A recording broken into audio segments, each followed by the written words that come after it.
Welcome to episode 23 of Green Legion Radio's Ice to Shorts Winter Sports, brought to you by Bud Light. Hello to everybody out there on YouTube and Twitter and Facebook Live. We got a lot of stuff to talk about today. We got big news in Diaz Nation. But first, wherever you are listening, if you are not listening to us live, iTunes, Spotify, SoundCloud, most especially the iHeartRadio app, please subscribe, download, rate, review, share it. It helps all of us. So a little business up front, and then we will get into it. Green Legion Radio, the whole family, we're all brought to you by Bud Light. Mike Dorenzi over there does a great job for us. We appreciate you. Stateside Vodka, delivering all throughout the Philadelphia region, vodka and beer. Not beer, bourbon. I've become a bourbon guy lately, Sack. Lately? I mean, you've been drinking it since the summertime. Well, yeah, I mean, but that was more like when I wanted to go over the edge. Now, how about this? I've become a responsible bourbon drinker. That's a little different. Well, you have to. You have to watch yourself now. Yeah, we'll get into that. Of course, Ken Davies did it at all the City Fitness locations. They are now open. Cavs Rittenhouse, University City, open for takeout and delivery. Of course, our friends at Chickies and Pete, South Philadelphia. Next Sip, the safest way to drink hands-free. JP Lutz over at Bucks County Baseball Company, online and in-store. He keeps posting new more stuff. He got old Eagles, Kelly Green starter jackets. Whenever I go to buy them, someone else has already come in before me. So if you see something, you got to jump on it quick. And of course, now open, the lovely ladies at Delilah's. So, well, the ladies themselves aren't open. The doors to the strip club are open once again, or gentlemen's club. So, guys, don't get an idea from Diaz by him misusing the words. That language is important. Language is very important. You made a good distinction there. I apologize for that. Yes, if I offended anyone over Delilah's, I am sorry about doing that. Delilah's, the front doors are open for business. So, Sack, I got some big news for you. And I know every single week we check in here, Diaz Nation gets bigger and bigger and bigger, but we've got a new board member. Last Tuesday, 1 week ago today, Monroe Catherine Diaz, born in Lankenau Hospital, the newest member of Diaz Nation, and a legacy the entire empire will be passed down to her at some point, hopefully long in the future. So I am a new girl dad. It's exciting. We were all expecting a boy. It wasn't just because I like sports or because whatever, like everyone in my family and Abby's family were expecting a boy. And the funniest thing about it, so we didn't know the gender, and I wanted to know the gender. Now I don't. If we're lucky to have another one, and anyone that is thinking about it, don't do the gender reveal party. First off, the gender reveal thing is ridiculous. It starts these wildfires out in California. We've seen terrible people like Kirk Cousins almost miss his target when he was doing it, but. So we didn't know, and as we were doing the prep, they said, okay, the whole staff over there, the nurses, nurse practitioners, whatever their LPN, RN, all that, what's the gender, what's the sex of the baby? And we're like, oh, we don't know. And they were like, oh, they were real excited. And then they, from there, they're like, okay, well, Dad, do you want to do the announcement? And Sack, over here, this 100% man over here, but I do have some weaknesses, and they are a fear of heights and a fear of blood. So I wasn't going anywhere on the other side of the curtain. Abby had a C-section. So I'm like, hell no. I'm like, no. I'm staying. You guys can I'm like, no, you guys can make the announcement. The staff was like, oh yeah, like this is the greatest time in their work day because normally there is no surprise first off. And then they got to make the announcement. And when I'm sitting there with Abby on the other side of the curtain, and we were both so nervous, like I was more nervous than when I was getting married. Probably the most nervous I've been in my life. I don't know why.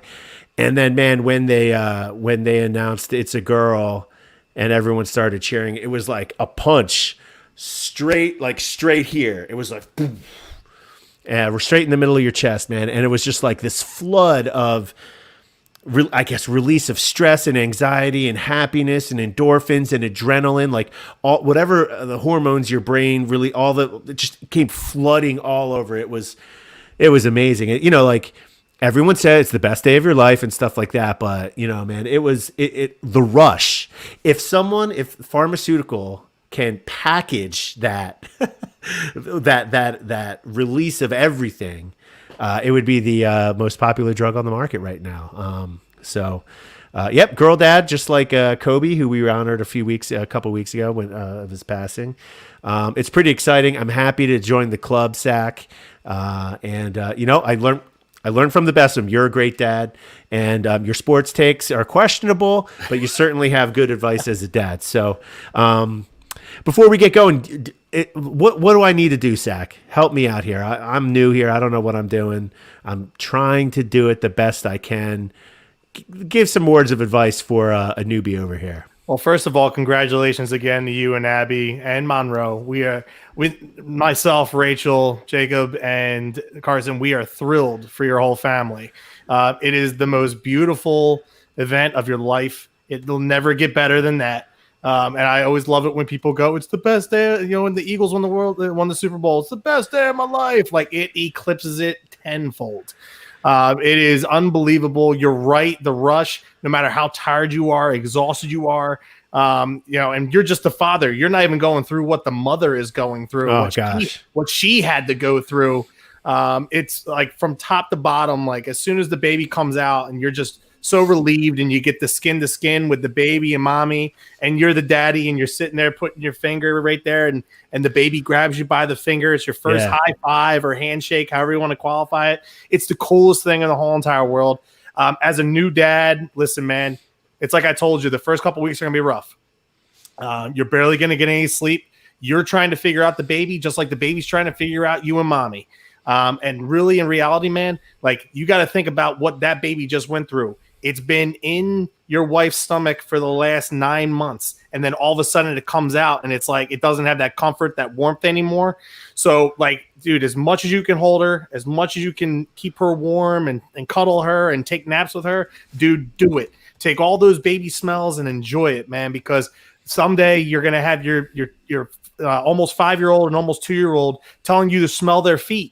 Like I get right now, and the exciting moments of pooping on the potty and flushing it and all that stuff. And, like right now, you just got done dealing with the black poop.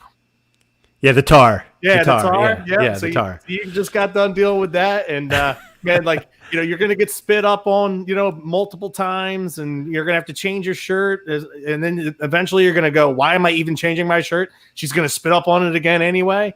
So like, dude, just enjoy every single moment.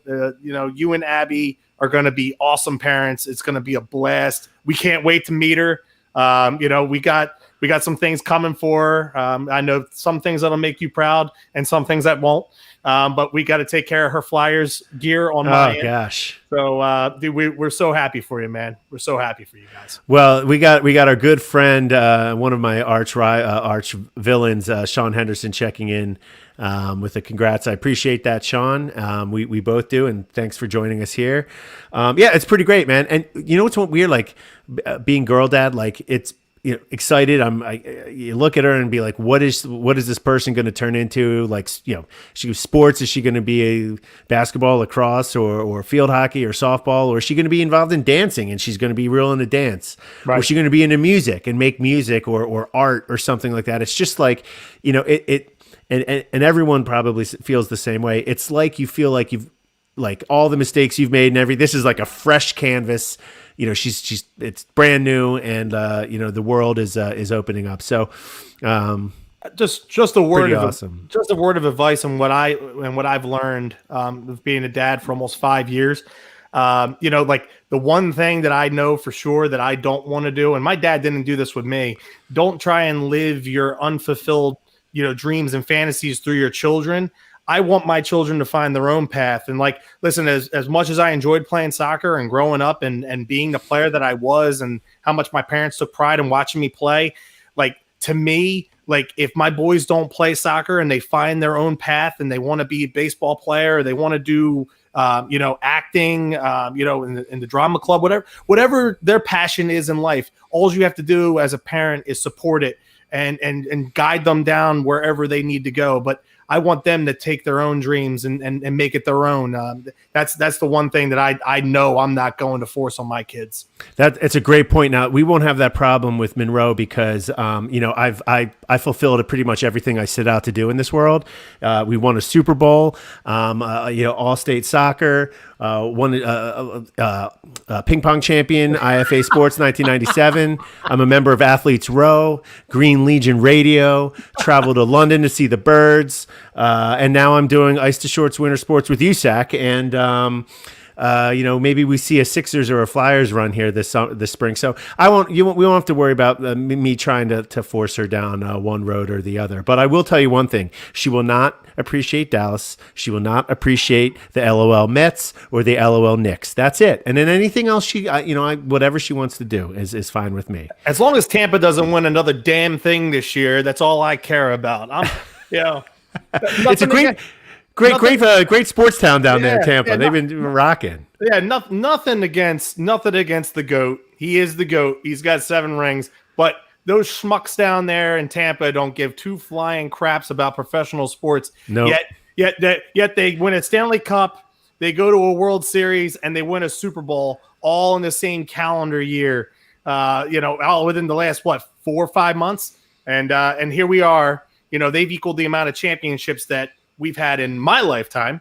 The 08 Phillies and the 17 the 17 Eagles.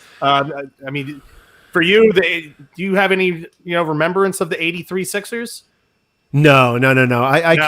Like for most sports, I really probably it's later than you think. Everyone's like, oh, I remember when I was in first grade, and for me, I really started kind of paying attention to probably baseball first. Phillies, like 1986. 1986 was like the first, like the Mets Cardinals World Series. I vividly remember watching. The Mets Red Sox World Series. Oh, Mets Red Sox, right? The Mets Cardinals was the no, it was Mets Astros. Mets Astros. It was Mets Astros. Yep, I was just about to say. Yeah, you were close. Yeah, like I got Ray Knight's baseball card, the '87 Topps back, and I thought it was great because he scored the winning run and everything. Ray Knight on the Mets, but that's what I really remember. My earliest Eagles memory is probably the Fog Bowl, and then Sixers. We didn't have Prism growing up. I didn't really watch it. My mom likes sports, but doesn't care to follow it. And my dad, immigrant guy from Colombia, doesn't really care about Dr. J and the Sixers. I knew that Charles Barkley was on the team. I knew that Dr. J was on the team. I probably never saw them play, never in person for sure. But hopefully we get some good vibes going here in the spring for these two teams. So I think I told you before my first favorite Sixer. I've told you this before, right? No. Clarence Weatherspoon. Oh yeah, Baby Barkley. Yeah, that was my guy growing up. And you guys were breaking my balls about the fact that I like those uniforms. Those uniforms are the worst, dude. Oh man, the wave of stars. Oh my! Going back, they dig the classic. They destroy the classic jersey they won the championship with, and to go to that. Oh my gosh, it was like. Really, until they came out with these newest ones, that's like 15. That was what 92. They started with those, probably around there. Yeah, man. And so, they all the way through. Almost 25 years or something like that. We got breaking news. First off, I want to say, give a shout out to Steve Hendricks, also a girl dad, just became in March, and this is breaking as of right now, Zach. I don't know if you can see this. We've got another new member to Diaz Nation, Sean Henderson. Girl's dad means Team Diaz. Sean Henderson, newest member of Diaz Nation. Welcome. We appreciate you. If you can't stick around because you have things to do with your girls, don't worry. You could just subscribe, download, and listen tomorrow when it's posted all over the place. So anyway, disappointing, Sean. Disappointing. He likes being right. We're not gonna talk about Eagles. Like there was no Wentz trade today, and we would be talking about it if it did go down today. Yeah, for sure. We wouldn't talk about any of this other stuff. No holds barred. Yeah, we wouldn't. But man, how the feelings of all these teams change so rapidly in like a year. Have always been like waiting for the young guys to come up and perform. And that, it was a disappointing playoff run last year, but overall it was, a positive season of growth. They got some lumps and hopefully they learn from them and get better, Right. But Sixers, like at the end of the Sixers season, I was like, I'm still going to love them and go to the games and watch the players. But like they're aimless. There's no direction with this team. They have no cap space and all that and no trade pieces. Then they get Morey, make a couple of moves. I don't think that they're you have to consider them a contender this year if you need to pick like Without a doubt. five or six teams. But I'm not like I'm not all hyped up that this is going to be a championship year. Although, listen, if I'm wrong, great.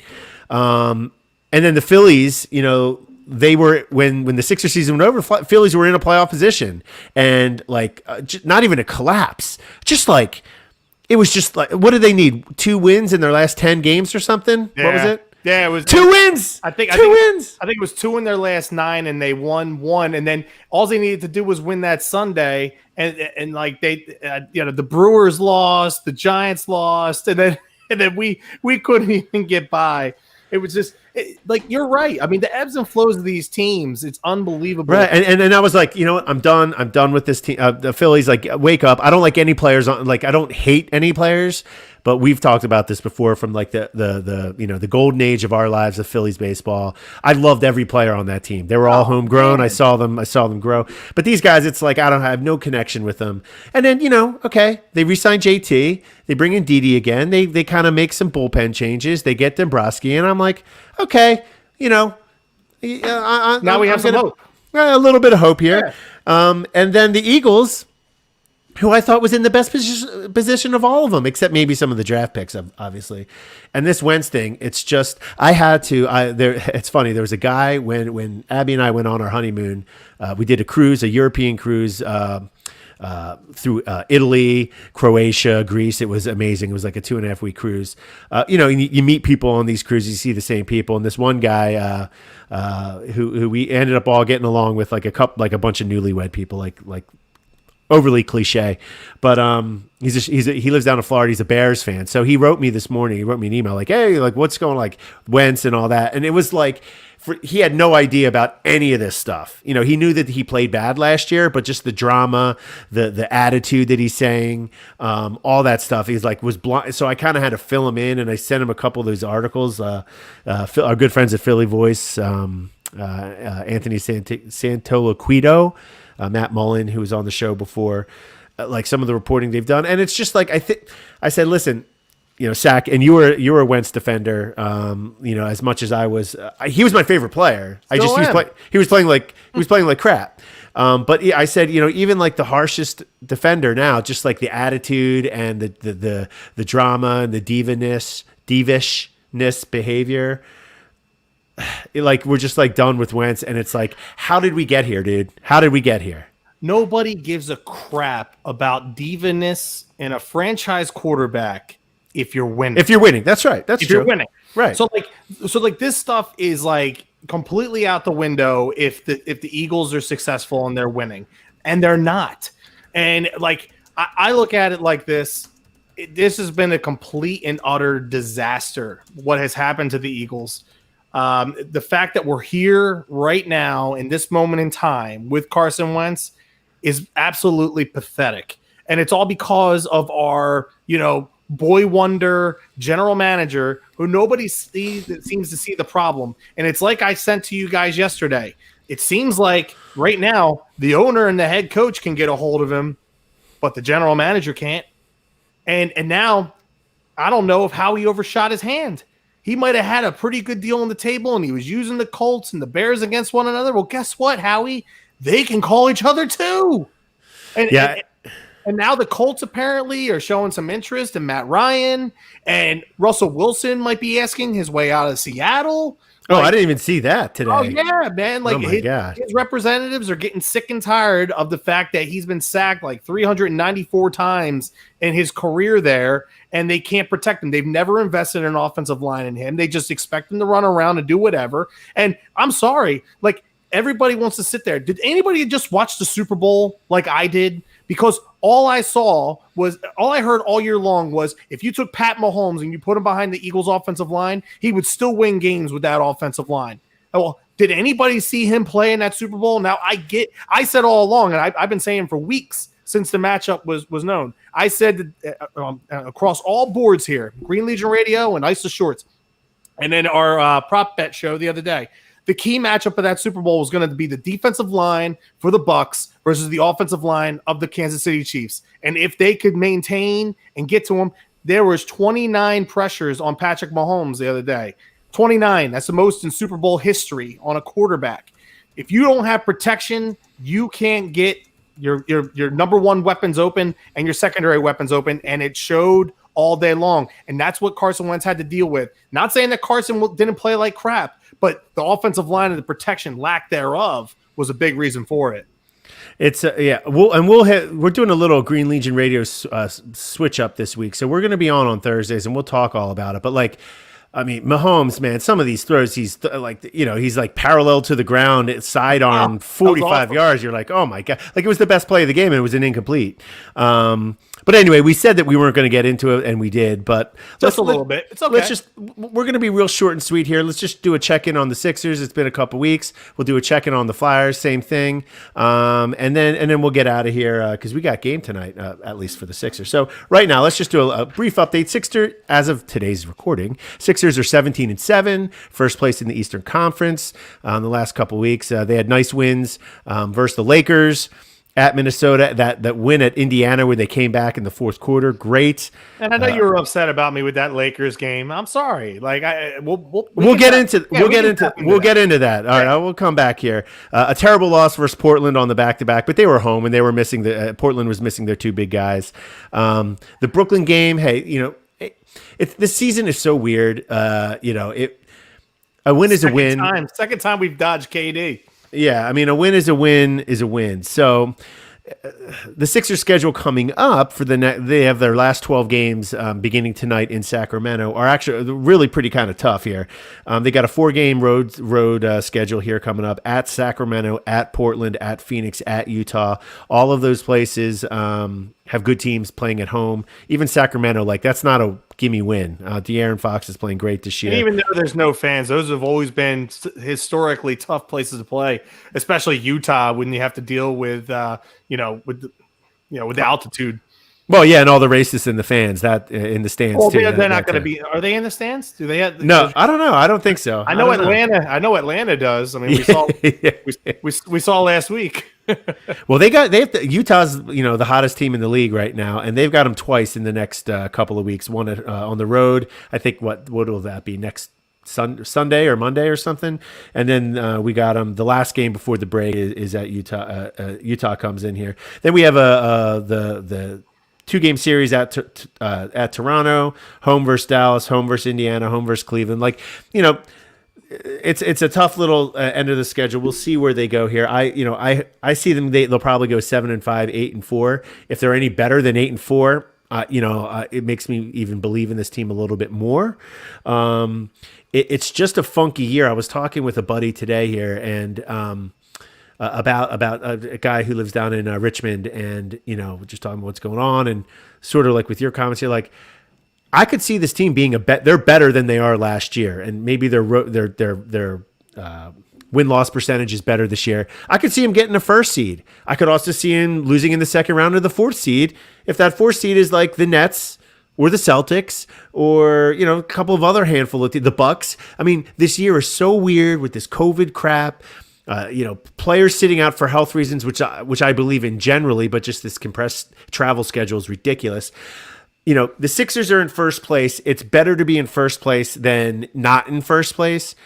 And like, is it real? Yeah, it's real. They're in first place. They won, they've got the best record in the East right now. But, like, is this a dominant? Are they playing like the Lakers or the Clippers? No, there's certainly some holes in the team, and we'll talk about it. What do you got for me here, Sam? Yeah, just a quick advantage about being the top seed. I mean, if you wrap yourself up and you clinch a playoff spot and you clinch a top seed early, that's more time that you can give to Joel at the end of the season to rest. It's true. Do you want to go in there? You want to be cohesive as a unit? Absolutely. But we all know, man, and we've seen it. We've all been holding our breath like the last couple weeks. He's had a couple scares. The Lakers, when with that foul from LeBron, the what looked like a hyperextended knee the other day. Twice. Yeah, there was two of them. Yeah, it's just like, really, like, dude, he's so dominant right now. It's like he could put up 30 in the first half. And like, you don't even need like, Doc has had the luxury in some of these games. Like, he could have put up 50, 55,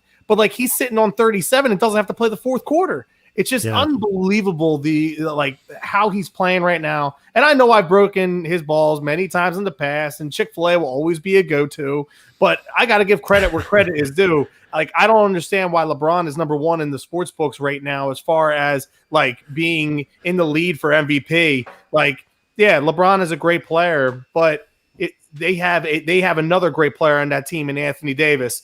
I don't see that on the Sixers, and you see when he doesn't play, it's a different Sixers team, and they had a big comeback that one game that he sat out. Indiana, yeah, but like, all in reality, man, like, this team is a much different Sixers team when Joel Embiid is on the floor, whether he's off that night or whether he is on the bench. It's just a completely different Sixers team. And that's not a slight against Dwight Howard. He has been a fantastic signing for the Sixers this year as the backup center. Yeah, he's kind of he has been. It's been great to have him. He's kind of been dropping off a little bit in some of the stuff. He's just playing a little bit sloppy. I'm happy we got him. It'd be nice if he could shoot a little bit. But man, talk about like rebounding and around the basket, the dunking. Like, that dude is like just such a good rebounder, which is it's kind of like, well, the ball goes up, you go for it, you get it. But man, he is so strong getting rebounds. I think what Dwight is, maybe he's too jacked up in his shoulders and his hands. Oh, he always has been. He's always had those chicken legs. Yeah, and he's just got like this great grip. That's why he shoots so bad from the free throw line, because he's just crushing the ball, And so, but that's how he gets those rebounds, man. It's been good to have. I actually like him more for his leadership. I mean, how many times have we seen him after the game with the younger players shooting, like having a little shoot around after a game and working on things? Like, he's been to the promised land. He went there with Orlando and he lost to the Lakers, but then he went back last year when he was with LeBron and AD, and he won his first title. So like, things like that, when someone has been there, they know how to get there, and that right there is going to be invaluable once they get to the postseason. It's great. So a couple things here before we move on to the Flyers. We argue about this on Green Legion radio all the time, and I'll never get through with Quimby because, it's Ben Simmons can't shoot. I think what we see what happens when Ben Simmons is in the lineup. They're a better team when he's on. In fact, they've got a worse record when Simmons is off than when Embiid's off, but that's doesn't really mean a whole lot. But Tobias Harris, highest paid player on the team. He's probably, I don't have it in front of me. Someone in the comments want to help me out. He was probably like the 12th highest paid player in the league. He'll never live up to that contract. But is he an all-star this year? What do you think? He's played well. He has definitely played well. And I think having Doc there, because he had his best years of his career when he played for the Clippers and he played for Doc. I'm not surprised by it. Doc knows how to utilize his skill set. He knows what makes him work, what makes him tick, what buttons he can press on him. I'm excited for Tobias. I like Tobias. It's the sad part in sports sometimes is the fact that, like, it's not Tobias's fault that Elton Brand walked up to him and said, "Hey, we're going to make you a top 5 paid player in the league. Here, sign on the dotted line." Like, I'm sorry, if my boss walked up to me and said, "Hey, I'm going to pay you X amount of dollars, but it's like 20 times more than what you're worth." Am I going to sit there and argue that with him and say, hey, guess what, man? Like, really, I shouldn't sign this. Like, no, I'm going to sign the hell out of that damn thing, even though I'm not worth it. So, like, that's always going to be something that hangs over his head, unfortunately. But I don't think anybody's going to complain about the contract as long as the team succeeds. That's right. And if he goes to the All-Star game, so be it. Good for him. I'll be happy for him because, like I said, he's a good dude. He's great in the community. He's a great guy on the, as far as a leader on this team. So yeah, I think he should be an all-star, but I've said this before. I don't weigh too much on the all-star thing. And I think in reality, they shouldn't even have an all-star game. It's the dumbest thing that Adam Silver has done as a commissioner. And and I'm going to be steadfast on that. Yeah, we'll get to that in a second. I want to hear your opinion on it. I think with Tobias, everyone's going to focus on the contract. Just a couple things to put it in perspective. This doesn't mean it was good or okay. All right, Quimby, if you're listening, it doesn't mean if it's good or okay. But there was going to be other teams that offered him a max deal. There just were. There were other teams. Now I don't have them. The Sixers paid more than any other team could have, and I think getting a little we want our teams to go for it. They made the Jimmy Butler trade. We all knew Jimmy Butler wanted to go to Miami before he was even traded to Philly. They went for it again with Harris. They spent a whole lot. Do we fault them for going for it? No, it didn't work out. But then you're left with nothing. They just didn't want to have egg on their face and walk away. But is it a silver lining? No. But the longer this contract of Harris is going, the less bad it will be. I mean, last year he had 4 years left. Now he has 3 years left after this year. So it makes it a little bit more easily tradable. Right now, I think he's stepped up on defense. He's hitting all the shots. What's good? What makes me afraid is that he does a Tobias cold spell when he's like 2 for 28 from 3 or something like that, which will turn the whole town against him pretty quick. But yeah, talking about this NBA All-Star game, I was waiting for folks like you, from our good friend Henderson, my buddy Kev, Rob Roy, and Ian. I call them the Axis of Evil. An NBA game, NBA All Stars. It's just vote for them. It's fun for the fans and all that. They're holding an actual NBA All Star game in a few weeks, in a month or something like that. Not only that, they're going to have the skills challenge and the 3-point shot competition. Isn't that for the fans? Well, it is, but it's also kind of like, what?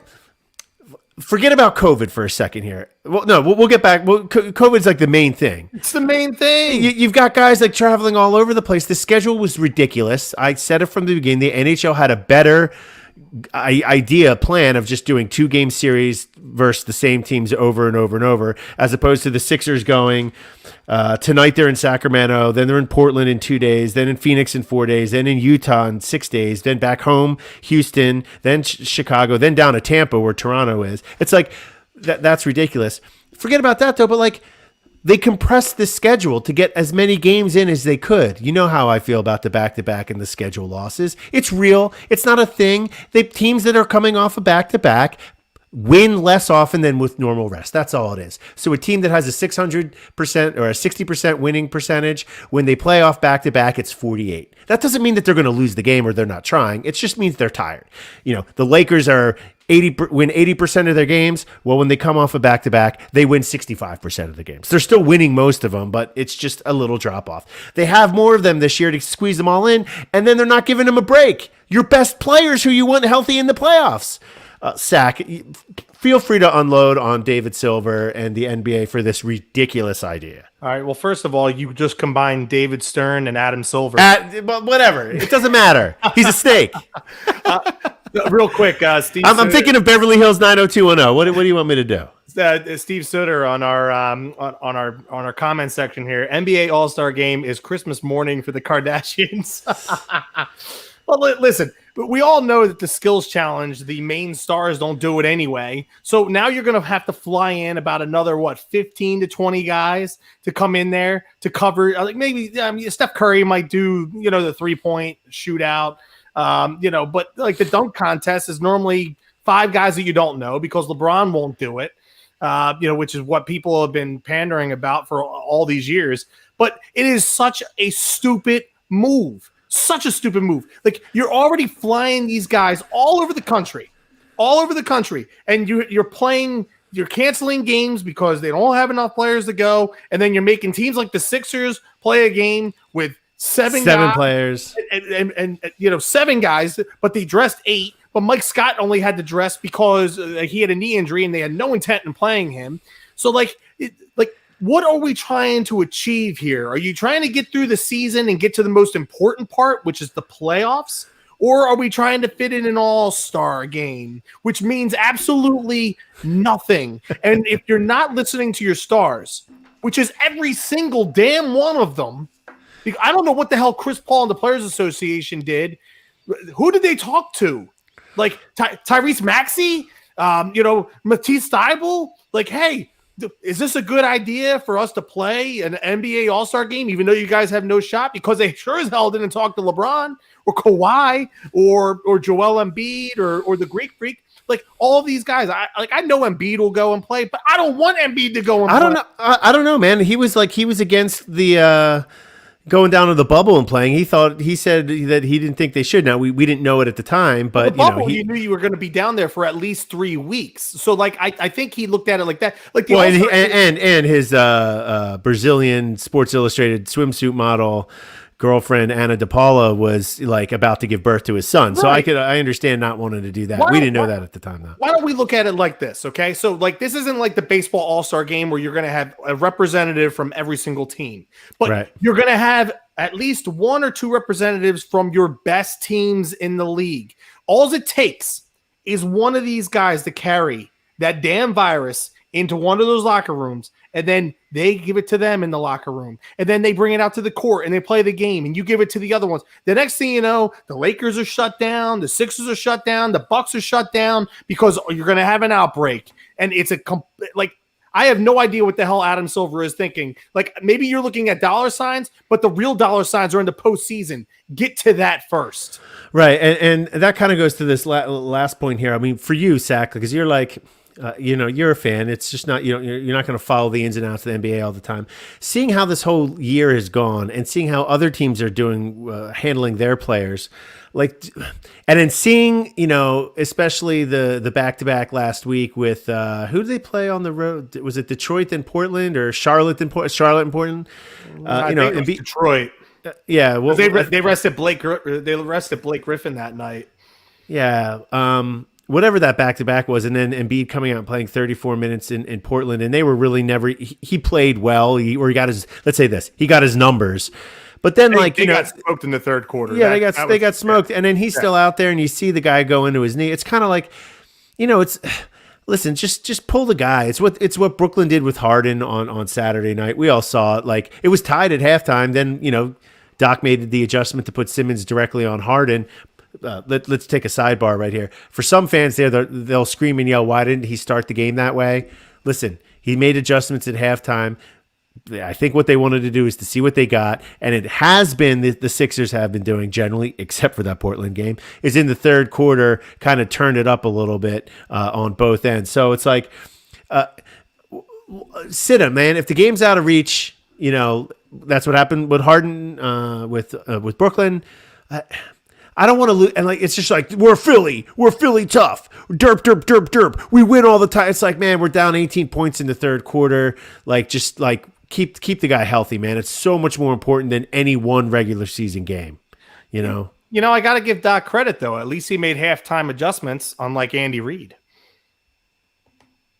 That's true. But I don't think Andy Reid had any linemen to go to. Hey, good friend, Green Legion traveler, and fellow girl dad, Captain William Demps checking in. What's up, my man? I talked to Cap a couple weeks ago. We talked about the show. We talked about the birds. We talked about being dads. It's great. I can't wait to see you. I can't wait to see everybody again. Suter, Demps, the whole Legion Legends crew who sent my wife a couple of nice baskets. We really got to get back out there. But so.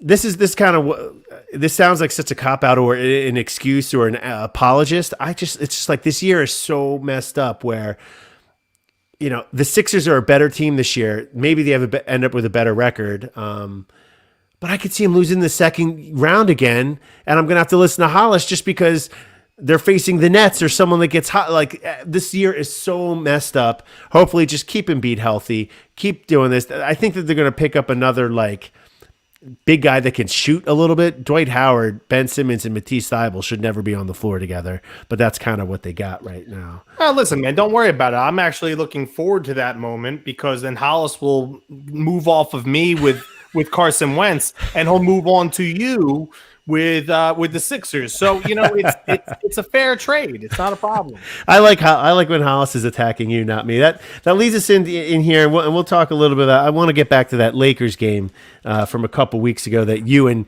Kyle made me go absolutely insane, and that was without any bourbon.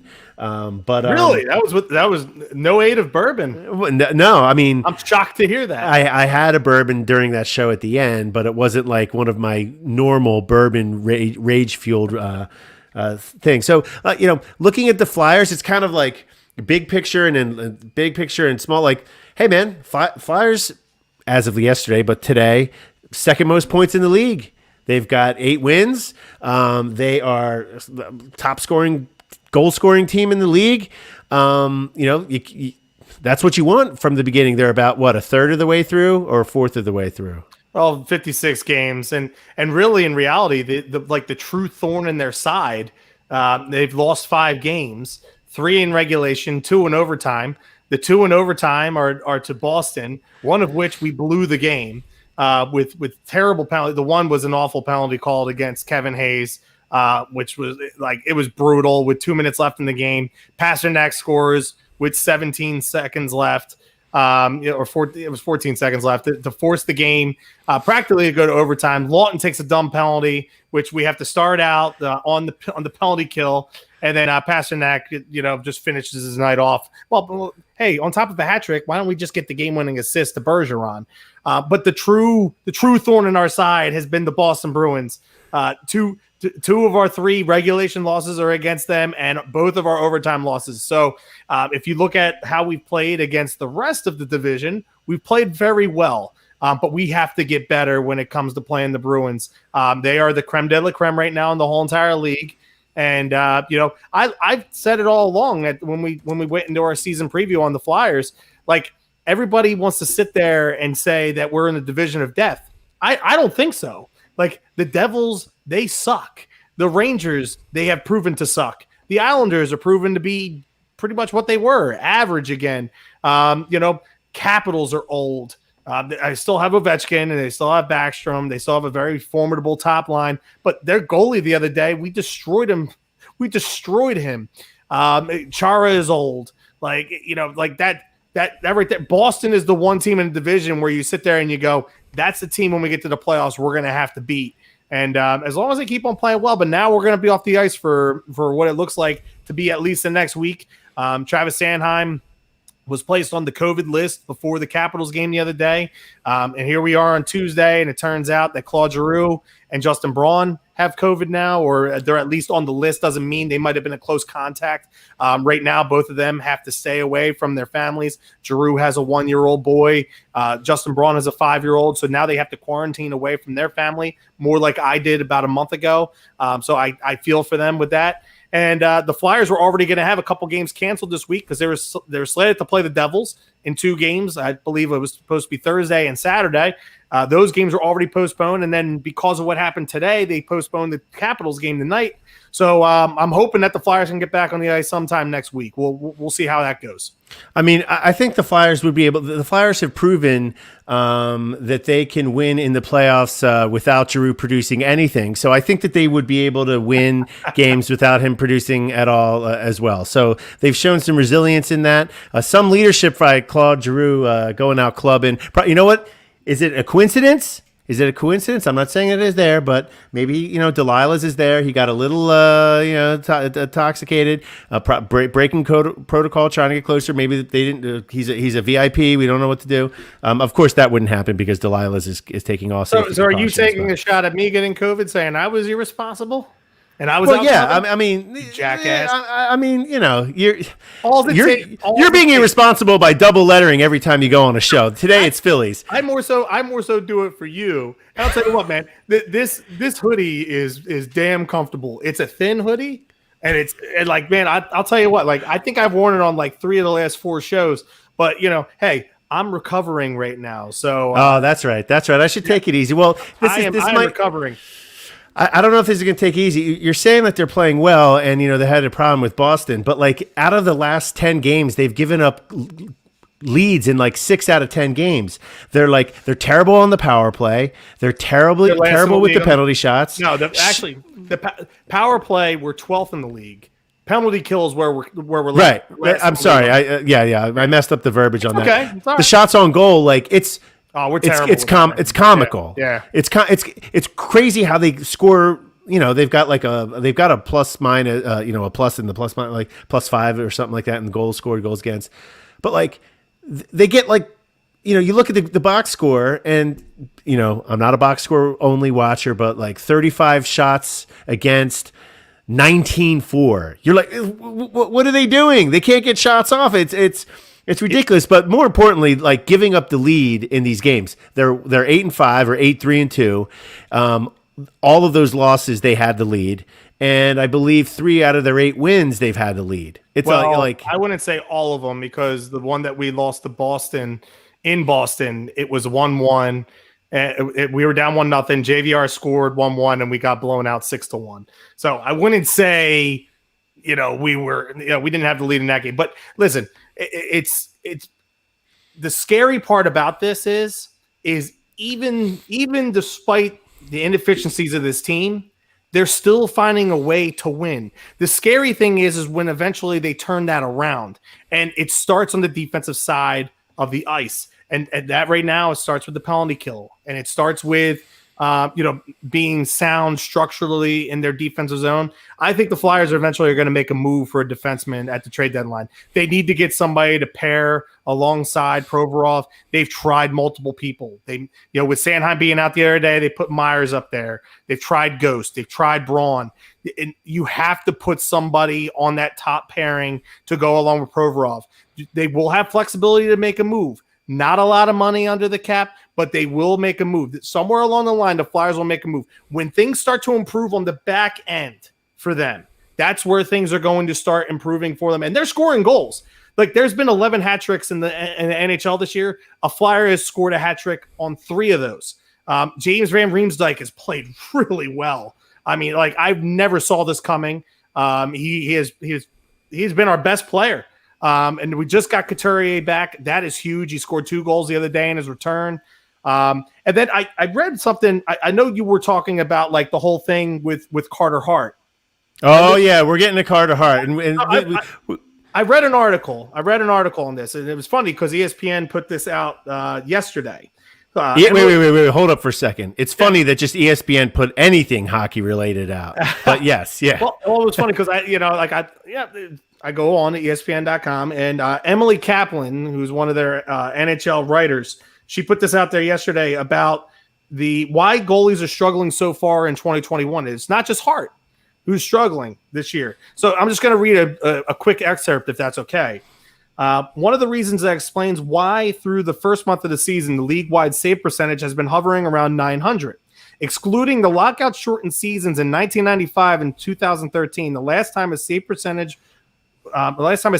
was below 900 for the month of October, typically the season's first month, was 2005-2006, when it was 894 while coming out of a season-long lockout. Remember, there was no 04-05 season. A couple of stats that help explain the slow goalie starts. Penalty kills are struggling, which the Flyers are last in the league, tracking for a league-wide worst first-month total since 1985-86. And according to Evolving Hockey, shooting percentages are abnormally high at around 8.5% at even strength. We're trending for the highest single-season rate since 2007-2008. All of this comes after a significantly truncated training camp and the cancellation of all preseason games. Like, these goaltenders had nothing to get themselves ready for the season. And it's not just Carter Hart. This seems to be a league-wide problem, and scoring is up everywhere. Well, you say that, okay, but I'm actually on NHL stats right now just because I wanted to make sure I got this stuff right. It looks like there's 40 goalies in the league that have above a 90% save percentage. Carter Hart is not one of them. He's like the 45th ranked goalie in that percentage. Goals against here, he is the 56th ranked goalie at 3.49 goals against per game. Now, and that'll improve. That'll Now, improve. well, yes. Now, this is like, this is what, and this is where I want to get back here to this Lakers game we were talking about for the Sixers, and Right. just the Sack. I'm gonna use you because you're the guy I'm talking to, but you also display this type of stuff. I'll get to Kyle the Gobbler next time that we're on the show together. Him about his Lakers stuff, about the Lakers game stuff, but. Why? Listen, I'm going to come clean here. I like the Flyers. Of course, I like the Flyers. I want the Flyers to win every game. I want to be. I want a Flyers championship more than I want anything else, except maybe a Sixers championship and another Super Bowl. But I want the Flyers. I like watching them. I love playoff hockey. I watch every game in the playoffs. I like them. I follow the Flyers. I don't know the whole league. But what I don't get is what I want. I don't want to bring the Flyers down when I make these jokes. What I try to use is the language and the comments and the criticism that are used, especially against the Sixers, use that same logic versus the Flyers. And it's like, it's not even apologies. It's like, oh, come on, like the Flyers, like, they'll come around. Carter Hart it's not just him. It's injuries. It's the defensive pairings, like you said, slow starts, shots galore all around him. The Flyers not getting enough shots. The fact that the Flyers aren't producing at the other end of the ice. Totally, 100%. Let me wait and finish though. Go for it. He's still like the 43rd ranked goalie in the league out of 31 teams. So, like, I get it. It's just like with Wentz. Like, are all the interceptions his fault? No, but most of them are. Are all the sacks his fault? No, but it's even like the number 1 ranked goalie. Are all the goals he gave up his fault? No. It's the same on all. Like, that's how you measure goalies. And you can't just be a straight stat guy. But, like, this is what I'm saying. If Carter Hart, and how do you get a goalie to be a point guard on the Sixers or a center or a shooting guard or whatever? Like, you can't just. It's hard to compare sports. It's not. Yeah. But let's just talk about performance versus expectations. Oh my God, this guy, we want to get Ben Simmons out of here on the next train out of town because he doesn't shoot 3-pointers, which he should. But you know what I think goalies should do? They should stop pucks from going in the goal. And Carter Hart has been terrible this year at that. He's been terrible. And it's I don't want him out of town. I hope he turns it around. I think he's only 22. He's got time. But those are the kind of things that I say when we're like, hey, listen, Ben Simmons, he's young. He's still got 14, 15 years left in his prime. Giving up on him now. I'm like, what are you talking about? We waited forever. Carter Hart and Ben Simmons were drafted in the same draft. They're the same. They're like their stories are so parallel as far as narratives around them. It makes me nuts that I don't want to say like the Flyers fans are apologetic. They're just a little bit more reasonable with their team. And then the Sixers. This is what blew me off about this Lakers game. Are you giving us a compliment or are you smacking us across the face? I'm not even giving you a compliment. Is that a backhanded compliment? It's not like I'm not complimenting you for being reasonable about the team that you're following. I'm saying that you're being realistic. You're being realistic where it's like, you know what, they're winning. Can I interject real fast? Sure. All right, I hate to tell you this, but and I think you should know this. All right. Uh-oh. People care more about the NBA. Oh. And people care more about the Sixers in this town and in this country. It's how it goes. Listen, I'm not going to sit here and hide from it and shy myself away from it. I know as a fan, as a hockey fan, as a Flyers fan, that more people care about the Sixers in this town. But the thing is, though, is it hasn't always been that way. It hasn't always been that way. Like back in the late 90s and early 2000s, this city was ran by practically 2 people. 2. Okay? Eric Lindros and Allen Iverson. They drove the town. And even but the Sixers, I will give them credit on this. The process has changed their brand forever because now people are more gung-ho and more diehard Sixers than they've ever been. I've never seen the fan base more rabid for the Sixers than they are right now. And that just goes to show the kind of product that the NBA puts out there. More people care about the NBA than care about the NHL. It's just that easy. So there's going to be more scrutiny. There's going to be more criticism. Ben Simmons is more in the limelight. People get frustrated with Ben Simmons because he doesn't do the one fundamental thing in basketball that everybody has. When you go to a YMCA, or you go to a LA Fitness, and you go to a basketball court, what's the first damn thing you do? You pick up a basketball if you go to the basketball court and you're shooting threes. That's the part that frustrates people about Ben. The thing is with Carter right now is not a lot of people are really paying attention to the aspect of it. All they're caring about is the fact that the Flyers are stacking up 2 points on a nightly basis, that they're second in the league in points scored. We're not blind to the fact that the Flyers are getting pretty lucky with the fact that they're winning some of these games, but they're winning these games. And I'm not sitting there saying that I'm happy about it. I'm not. That's the reason why I said with the Lakers game that I wanted them to close that game out. It was frustrating to sit there and it was exciting for Tobias. I don't know how many game-winning shots Tobias Harris has had in his career. Great for him. I'm excited for him, but I'm also pissed off at the fact that we put ourselves in that position to begin with by not just simply giving the ball to Joel Embiid and letting him get a couple easy buckets to ice that game when the Lakers go on a 13-0 run with under 2 minutes left. That was stuff that used to kill Brett. That was stuff we used to kill Brett Brown about. Listen, I'm not again. I get the overall, the NBA. This is why I just wanted to plan back with the process days. I just hey, the NBA is bigger than NHL. You can like them more. It's fine. But this is Sack. You are a somewhat reasonable person. Kyle, the Gobbler, Quimby's. I love Quimby. He's a good friend. You dude. But also this is no. But the initial reaction after that Lakers game, the initial reaction after that Lakers game was what you just said. And I'm like, hold up for a second here. Hold up. It was on national TV. The Lakers they took that game seriously. They won the game. Against the Lakers are a better team. They're the favorites to win. They have the favorite for the MVP in LeBron James, top player of all time, possibly top 3, worst case scenario. Top 3. They are the better team. Now, we were playing at home and all that stuff. We were up by 14 points. They gave up a 14-point lead. Not good, but they won the game. On one hand, you could say they were up by 14. They got to learn to close the game. But it wasn't like, man, that got close at the end, man. If they lost that, we would have been pretty pissed off. But they won. You're saying it now with the Flyers. Well, you know what? They're playing like crap, and the goalie hasn't been good, and the defense hasn't been good. But you know what? They're winning games.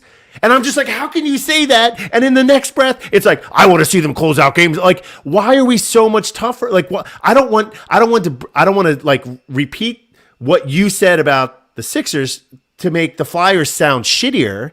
I want to use what your logic of the Flyers were like, hey, listen, man, if they're playing this bad right now and they're still pulling out games, I'm okay with it. They got time to put things together. That's all I'm saying on the other side, as opposed to, wow, we just beat the defending champs. We're in first place in the conference.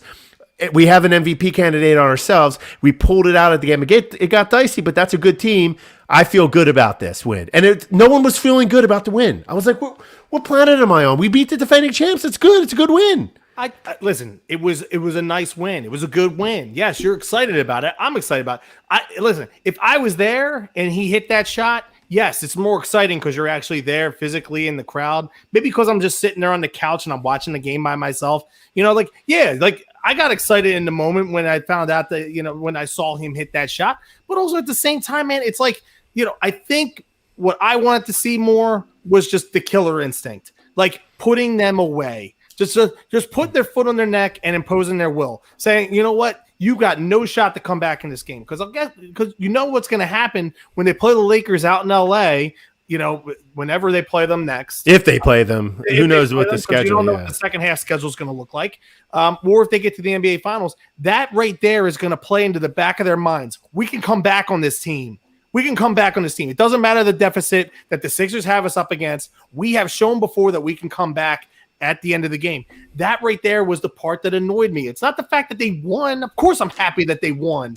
It's the way that they won at the end of the game. I don't get it. You're missing my point. I understand what you're saying, but that's the initial reaction all the time. It's glass half empty all the time. It's like, listen, if what I'm saying, like Carter Hart, Ben Simmons, Carter Hart might end up being the best goalie in franchise history. It's possible. He's playing terrible so far this year. Terrible for what our expectations are. Ben Simmons has been playing a little bit better lately. He was playing terrible, at least offensively, at the first part of this year. We want to ship Ben Simmons I can't stand it anymore. He is terrible. I can't see these stat lines. 3 shots and a half. That's ridiculous. I get it. Like, I'm not saying that's wrong, but we want him gone. Carter Hart is, he'll come around. He's better than that. And it's just like, well, it's this level imbalance. Like, I'm not saying if this is your worry level on Hart, you should be like this on. I just want it to be even. The stories between these guys the franchises are so parallel. The Flyers get the best ranked prospect who fell in the draft because of injury histories. He loses almost 2 years of playing time. Embiid will never play. He'll never play. He's injured.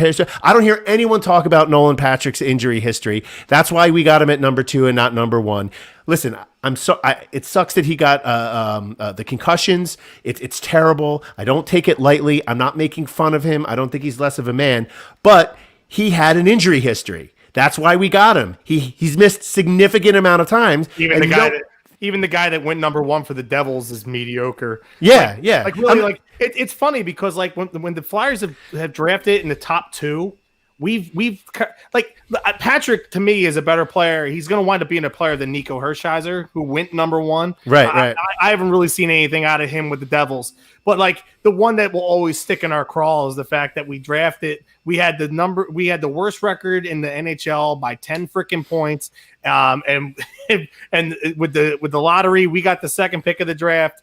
Chicago got number 1. They got Patrick Kane. We got JVR. And a few years later, Patrick Kane is the one scoring the game-winning goal against us in this. Right. It's like, you sit there sometimes and you go, like, is this real? Is this reality? And then, like, you get a team like the Pittsburgh Penguins who are about to go bankrupt. We're about to be sold to some business investor out in Kansas City for them to become the Kansas City Penguins. And then the next thing you know, here comes Lemieux along, and okay, all right, cool. Well, you get Crosby, and you get Malkin, and you get Marc-Andre Fleury, and it's like, two of the probably a top 5 great of all time, and Crosby, a top whatever. I mean, like Malkin's probably top 50. All time. And then you have a top 5 goalie of all time in Marc-Andre Fleury in terms of wins are concerned.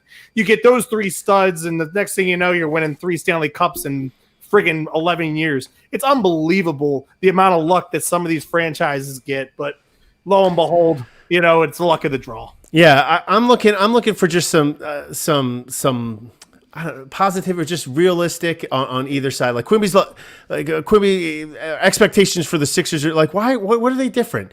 It's so insane if you look at these two franchises, how their paths right now and where they are so similar. They're at the top of their conferences. They've got some great younger players, don't have a whole lot of playoff experience, have disappointed in the playoffs. Their rebuild, if you start from the process to when they won a playoff series around the same time. The process started in 2013. Hextall started rebuilding through the draft in 2014. It's taken about the same amount of time. Hart and Simmons drafted in the same year. The Sixers luck into Embiid because of an injury concern that drops him from first to third.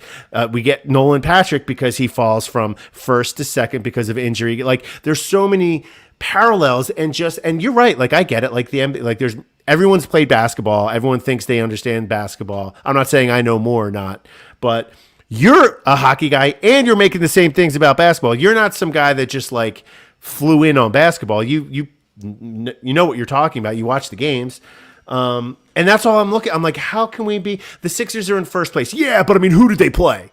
On the other hand, it's like the Flyers are in first place. Yeah, man, and they're not even playing well. It's like, well, hey, if I just said Team X just beat the defending champs, and it got close at the end, and they won. If it was the Flyers just beat Tampa, they were up 5-2, they ended up tying it in the third period, but it won in overtime 6-5. Everyone's like, great win. The Sixers are up 14 points in the fourth against the Lakers. They come back, and it's like, I don't know, man. And the other thing is, this team, when they don't have Embiid in, like, that's what we're talking about? Oh, my God, it makes me nuts. It just blows me up, dude. You ever realize, dude, like, there are so many people that love to poke the hell out of you.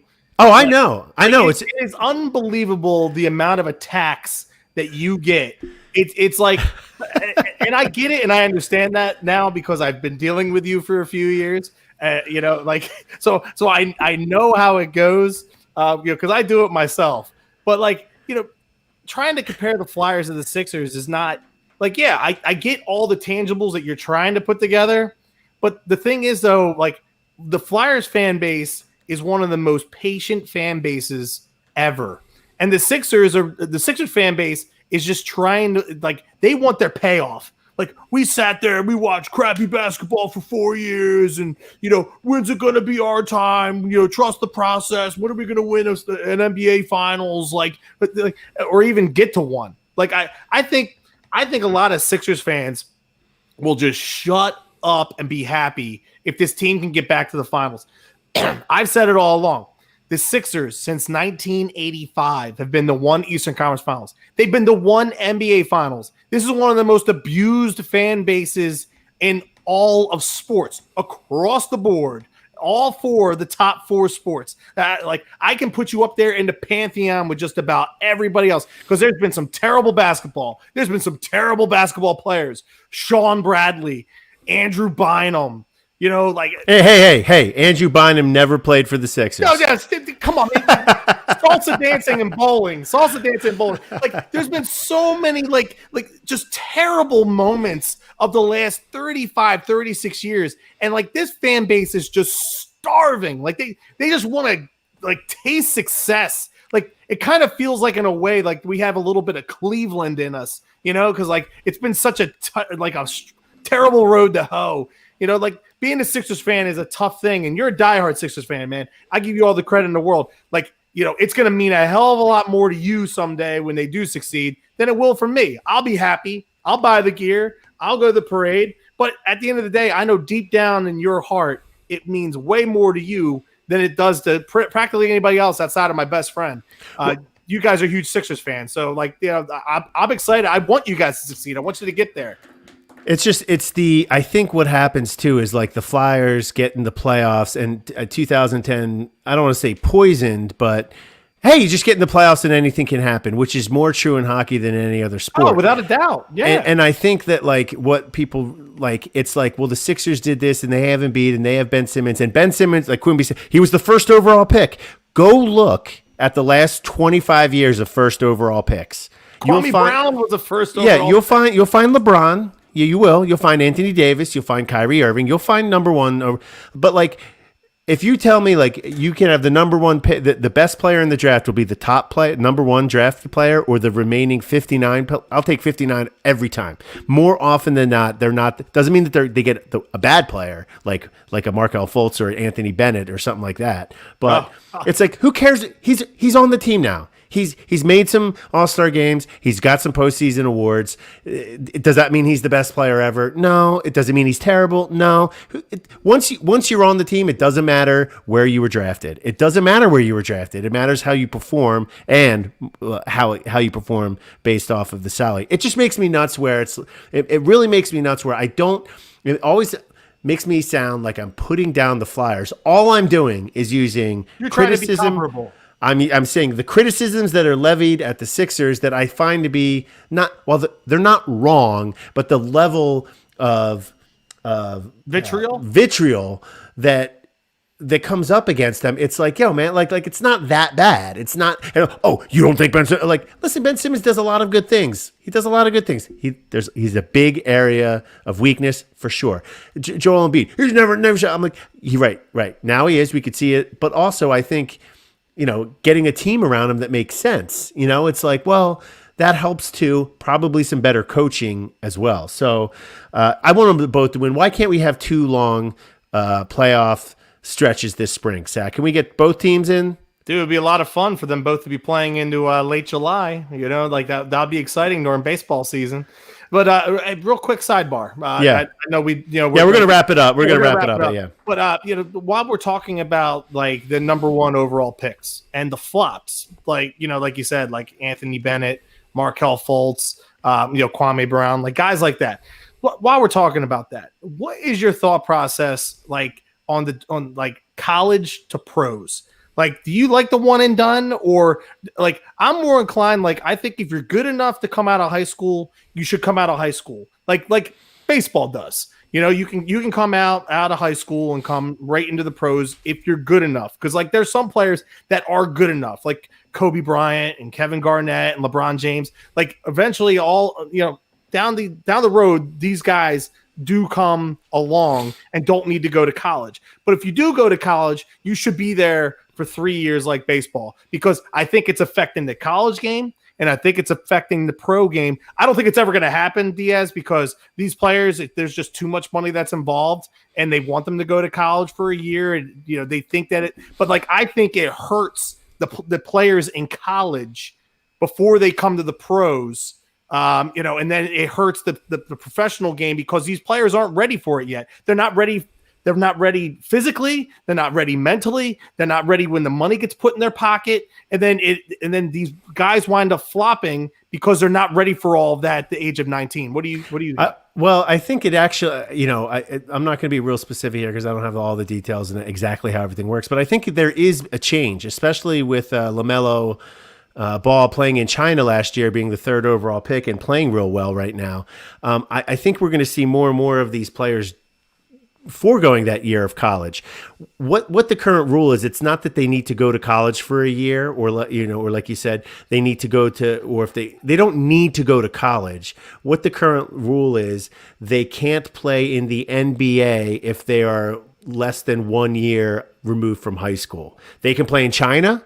They could play in Spain. They could play in Italy. Right. You get my point, though. Yeah, I understand. Right now, though, they've changed the rules for the G League, where players can come directly to the G League if they're considered. And I don't know how they do these rankings. I don't know. So just don't fault me on it. But like Ben Simmons, for example, if this is how it worked, they pay him $1 million. You go to the G League, you're with an unaffiliated franchise, which means you're not a feeder team to the Sixers or the Celtics or the Nets or whatever. It's like their future team, or they have a special vision team or something. It's all prospects. What they do is they train. They're professionals in every sense of the word, in that they eat, breathe, sleep. They become professional basketball players. They're just, the competition is lower, and then they enter the draft. The following year. That, I believe, it's supposed to start this year. There's a couple of players that did not go into college to do it. Part about college is the branding that you get. Zion at Duke, and just Kansas and all the other big teams in the country. I think it's going to change that to be that way. You're going to see more and more players being like, why am I doing this college thing? I'll get $1 million right now, and I train all day. It's not that they worry about classes anyway. But what they do give up, though, is they give up the visibility. That's where it'll be different. Duke UNC was on the other day. Both teams are terrible, but I watched it for like 4 or 5 minutes. I don't even know. I'm like, what am I even watching this for? I'm just watching because it's Duke UNC. Both teams are bad. So I think it's going to be, in the next 10 years, I don't know how the G League isn't going to be some elite level program, but I think more and more you're going to see more prospects go elsewhere. And that's also because players like international players like Luka Doncic, Paul Gasol, give me some more other Dirk Nowitzki. Dirk Nowitzki, but like Steve Nash. These guys are, well, Steve Nash, yeah, but he played in college. Luka started playing. Luka was a professional at age 16. He was drafted at age 19, like as if he had played 1 year of college. So I think it's going to be not like a college rule. I get your year if you go to college. There should be a 3-year thing. I think that kind of, I'm more of a capitalist and like free market. That kind of, I don't know if I like that. But I certainly think we're going to see more and more like soccer style academy foreign teams playing in the La Liga in Spain or something like that, and then coming straight to the NBA without ever suiting up for a big college. So I think that's a good place to wrap it up here. We've been going for an hour and 15. And do you have any final thoughts here before we go? Yeah, the Super Bowl the other day was absolutely atrocious. From the halftime show to the game itself, it was pathetic. I placed some bets and I had some block pools. I wound up winning back like $70 in one of my block pools. But in reality, and listen, when you gamble, you're prepared to lose your money when you gamble it. But losing my money would have been a lot easier if the game was actually entertaining. Because I'm sitting there rooting for Travis Kelce anytime touchdown or a Mike Evans anytime touchdown, and neither of them really had a shot at either. And it was just a bad football game. It reminded me a couple years ago of the Rams-Patriots game being a bad Super Bowl and unentertaining. One of the things that you got to take in stride here with baseball, hockey, and basketball, if you have a primetime matchup that you're looking forward to and game one flops, you still have at least 3 more games to where they can make it up and make the series a good series, a watchable series. When it comes to the Super Bowl, if it's a flop, it's a one-time flop, and man, is it bad. The ads were bad. I'm sure we'll talk about all this on Green Legion Radio on Thursday. And Quimby's pop bets were bad. Yeah. I mean, that was to be expected. I mean, come on, who are we kidding? I actually ended up plus $20 for the day. I ended up like betting something like total, nothing big. It's just do it for fun. Maybe 100, $150, a bunch of little $5, $10. I ended up $20. So, that's, I won $20 for a night that, nothing to write home about. Did you actually, before we go, did you see the about the streaker? Did you hear his whole deal? Yeah. Wow. He about his bet he placed and everything. What was it, like a $75 bet? And no, $50,000 bet. Oh, he bet it was 50,000. 50,000. I think it was a 75-1 or something like that, or 750 plus 750 that there'd be a streaker. He won $375,000 or something like that. But it turned out like the profit was like 374 because he had to bail himself out with $1,000. Yeah, for the $1,000. Yeah, I mean, like, dude, I get the whole streaker thing, but the pink like Speedo leotard thong thing, like, bruh. And Kevin Harlan's call on that was phenomenal. He's the best. I said it when we were watching the game. I'm like, we'll get a Kevin Harlan call on this, but we'll hit that on Green Legion Radio on Thursday. Everyone, thanks for listening in. Make sure you subscribe, download the iHeart Radio app. And of course, download, rate, and review on iTunes, Spotify, SoundCloud, Google Play, wherever else you want. We'll be back for Green Legion Radio on Fox Sports The Gambler on Thursday. Thank you for Bud Light for sponsoring the show, and looking forward to seeing you soon, Sack. Let's go Sixers. Let's see how they do in the Sacramento game, man. Yeah, go change some diapers, brother. See you in a couple days. Peace.